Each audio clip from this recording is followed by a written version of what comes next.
Hello, beautiful people. My name is Kathy, traveling with Charity, and I travel part-time with my babies, Hope, Faith, and Cassie. And right now we are at home, no part-time. Woo, woo! No part-time. And today, I don't even know if I want to do anything today. You know what I mean? Oh my goodness. I can't take this weather. And it's not just the weather, it's the flies. It's the attack of the flies. I swear. They're everywhere. You can be outside and they're just, oh my goodness, I just can't take it. I have screens up in my house, in my home, and in my first home in the RV, and they still come in. I don't get it. I don't know how they're coming in. It's driving me absolutely insane. But today is story time! I know I get crazy. I don't know why. See, you saw the fly go right by? Yes, today is story time. And I don't even know what the name of this story time is, but I do know that lately, for some reason, both my grandmothers have been on my heart. And you guys know that because I told you about them, you know, the cooking and all that good stuff. And so I'm going to put me in the mix of both my grandmothers and my grandfathers. I'm going to bring them in as well. But, you know, I don't know. My family, it was the women were more dominant, especially in the grandkids' life. They were the ones that came forward and stepped up to the plate, except for, you know, Nanny. Granddaddy was the one. Granddaddy was ready to take us everywhere. But my granddaddy on my father's side, he just was like, whatever you want to do, just do it. Let's go. So I'm going to start with me because this is how I got to know my grandparents. Ever since I was like 5 or maybe even 6 years old, wherever we lived in this northern country, I would be flown back to Norwalk, Connecticut, where I was born. I was born in Norwalk, Connecticut. And grandmother, okay, let's get it together. Grandmother is my father's mother. Nanny is my mother's mother. So grandmother would send for me all the time, and like every summer, and I would spend 3 months with my grandmother and my nanny, but mostly with grandmother. And every time she sent me, I would fly by myself. I would fly wherever we lived. I would fly to Norwalk, Connecticut, and stay with my grandmother. And I remember being 5 years old and flying on the plane by myself, and the stewardess would take care of me. They would walk me to the gates and to the plane and all that stuff, and to my grandparents when I got off the plane. And they would always give me ice cream and treat me really well. And they actually took me way up to the front where the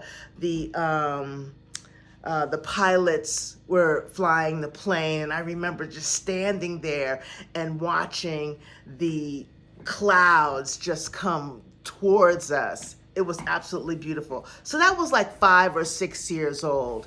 And then later on, every year from 5, I think I was, my last time flying there, I was like maybe 14 or 15. And I remembered after, you know, that I was I was in San Francisco, I think. Yeah, I think I was in San Francisco. But anyway, two different families, two different types of families. My grandmother's neighborhood was all black people, and Nanny's neighborhood was all white people. And there's another story in that as well, because I was told the story of when Nanny and her husband, my granddaddy, bought the home in that neighborhood. The black people weren't very happy. But my nanny went to everybody in the neighborhood and introduced herself, and I guess was just making them feel like it was okay that we're here because we're nice people, kind of thing. And I'm not sure the whole story, but they ended up living there for years. My Uncle David still lives in that house right now, and it's totally different, trust and believe. And the yard is different and all that. But anyway, let me move on. So my grandmother's neighborhood was all black people. It was just, I grew up, every summer there were the four cousins, well, three cousins and four including me, and they were all boys. And that's probably why I became a tomboy, is because I was with boys all the time. And then when I went back home and all, the girls had the dolls and the dresses and all that stuff, I was not interested at all. I liked my G.I. Joes, my skateboards. I loved playing softball. I loved being outside and all that stuff. So that's how I grew up. But let me just tell you, being in summertime in Norwalk, Connecticut, number one, it was hot as heck. Number two, there were two camps I had to go to. I had to go to Nanny's camp. I had to go to grandmother's camp. And grandmother's camp was like this. We are the mighty, mighty Converse, and we can beat anybody who we want. They say they don't care about who we beat. Just give me that beat. That Carver beat. Don't need no words, don't need no phrase. Just give me that beat. So now, I go over to my nanny's camp. And I did this for years, mind you. We would sit around the fire, camping and all this stuff, and we would be, row, row, row your boat gently down the stream. Merrily, merrily, merrily, merrily, life is but a dream. Or how about this one? If I had a hammer, I'll hammer in the morning. I'll hammer in the evening. All over this land, I'll hammer out danger. Now this is when you get down. I'll hammer out warning. I'll hammer out love between my brothers and my sisters. All over this land. You get the gist? Nanny's camp, and actually she worked there as well. She was she was an artist, so she taught painting and drawing, all that stuff, and that she had her own class.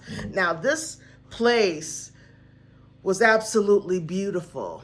You can go into one area and you can make stuff with paper mache and knit stuff, make all kinds of stuff. In another room, you can make a movie, and we would say, okay, let's do this kind of movie, and we would make a movie, and then we would all watch all the different movies. At night, we would have a big, huge fire and sing, like I told you. And we were at a lake, and it was just absolutely wonderful. I loved both worlds.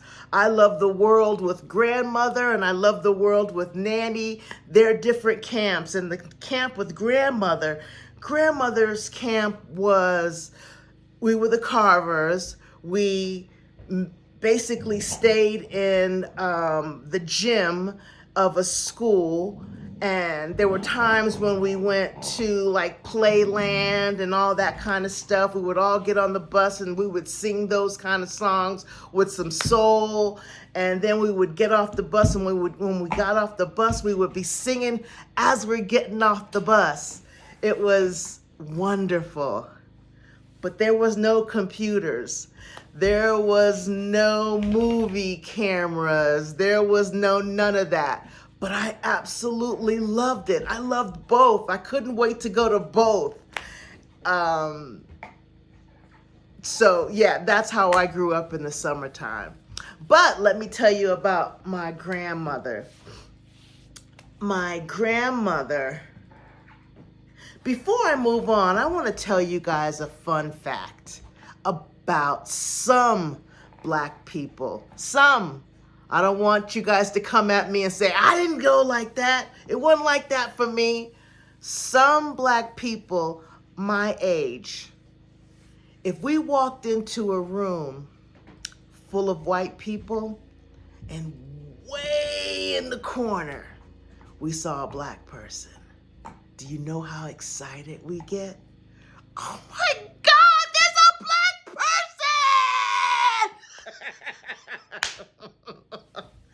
Ask some of your Black friends that are 60 years old and older, or maybe even younger. It was just an absolute lovely thing. And I have a best friend, one of my best friends, that is actually white. And she said, and for years we've been friends. I have a couple of really good friends actually that are white. I mean, just, that's the way my mother raised me. But anyway, I digress.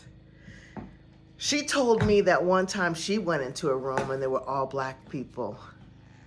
And she says, Kathy, I gotta be honest, I was a little scared. Yeah. So, and she's my age as well. Actually, I think she's a couple years older than me. I think she's like 65 or something like that.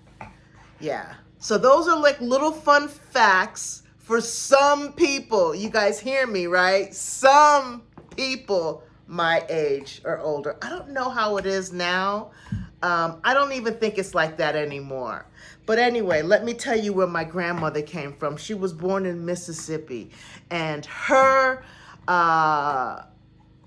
great-grandmother was a slave, and her grandmother was a semi-slave. And when I say a semi-slave, well, how can it be a semi-slave, right?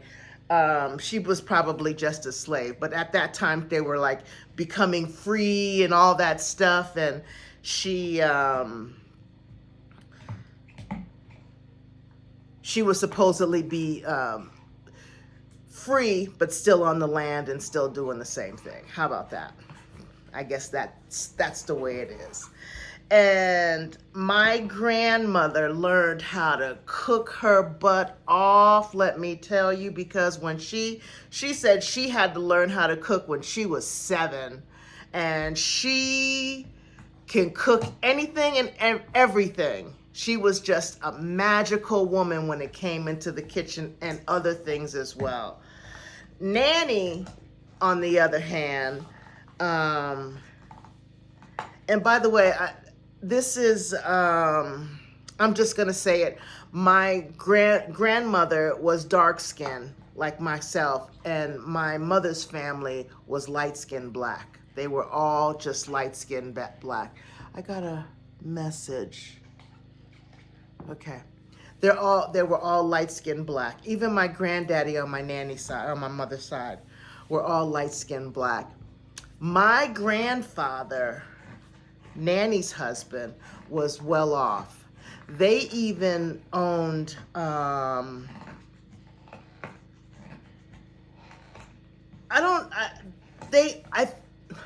I don't want to say they owned, because maybe they did, but they also had a black person working for them in their family. And this is what Nanny has told me. Nanny has told me that there was a town that was just nothing but people that, interracial families. And in that town, it was a whole town all by themselves, interracial, white husbands, black wives, vice versa. And they had their own everything, hospitals, grocery stores, all of that good stuff. And of course, some people came down, and after years of living like that, they burnt it down. But my granddaddy, his family was well off. And my nanny married into a well-off family. My nanny is from Pennsylvania, and Pennsylvania, Reading, Pennsylvania to be exact. And they were known for tons of land. Their family, well, my family as well, it was important that they bought their own land and kept their own land, and they have tons of it. And it's still like that today. I remember, I think about 10, 12 years ago, me and my mom going down to Pennsylvania, Reading, Pennsylvania, and being on the land and cooking outside and having like this huge picnic and reunion, and the house is this big, but the land was as far as you can see. So those are my two, the way I grew up in my two families. And there was another way that I grew up as well, and it was living in the Virgin Islands, St. Thomas Virgin Islands. Now, I lived with all white people, even went to an all white school. Lived with all black people, and I was with my mother, so we were in an all white school on my grandmother's side, my nanny's side. But when I went to St. Thomas Virgin Islands, that was a whole new different ball game. Trust and believe. I remember walking into the school, and my name was no longer Kathy. My name was Catty. I didn't understand. They were speaking English, but I didn't understand the daggone thing they said, because everything after that was man. Yeah, man. Yeah, man. Yeah, man. But I do remember not talking like the way I talk right now. I don't even know where I got this voice, because I'm from Connecticut. And from Connecticut, living in Connecticut, you almost talk like you are from New York or Boston. No, not Boston, because Boston was like ka, and we never did ka. But we talked like we were from New York. And then when I went to St. Thomas, Virgin Islands, I started talking like this, you know. There was never a thing. It was always ting. It was tree, not three. It was, so I had not only different cultures of either side, but I also had another culture where I lived on the beach practically. We were swimming every day, and I started talking like this all the time. So when I moved to San Francisco, I was in San Francisco and I still had the accent. And I tried really hard to not talk like I'm from New York and not talk like I am from St. Thomas. And so I got this voice. Don't ask me where I got it from. It's probably my mother. Her friends say, "Oh my God, you sound just like your mother." And my mother was born in New York. Anyway, guys, that's a history of me. And I'm not afraid to like bring it out there and let you guys know where I'm from, because I'm letting you know where I'm going, right? So I got to let you know where I'm from. And I had a great life. I lived all over almost, and have been almost all over. Actually, I think I've been to, in my travels, I don't know, I think I've been to like 30 something states. And I can't tell you how many states I've lived in. I don't even know. I can probably count it. And there was one more culture that I lived in. We lived in El Paso, Texas. Now, El Paso is down there with Mexico. I don't care what you say, it's like down there in Mexico. And I was very young. I don't know, I don't know. Anyway, when I was down there in Mexico, I went to school. I spoke nothing but Spanish. That was it. Came home, still spoke Spanish. And I can remember hearing my mother go, "Speak English, I don't understand." I think if I would have stayed down there, I would have been speaking English. I would have had the English and Spanish. I would be talking like this still in Spanish, and I would be sounding like I'm from New York. I had a wonderful life. I have a wonderful life. You know, sometimes when I remember going through it and having to move again, and not just move to a different location in the same state, moving out of the state and not feeling, I was feeling sad about it because I was going to be missing my friends. But I am so happy and so blessed of the life that I have lived.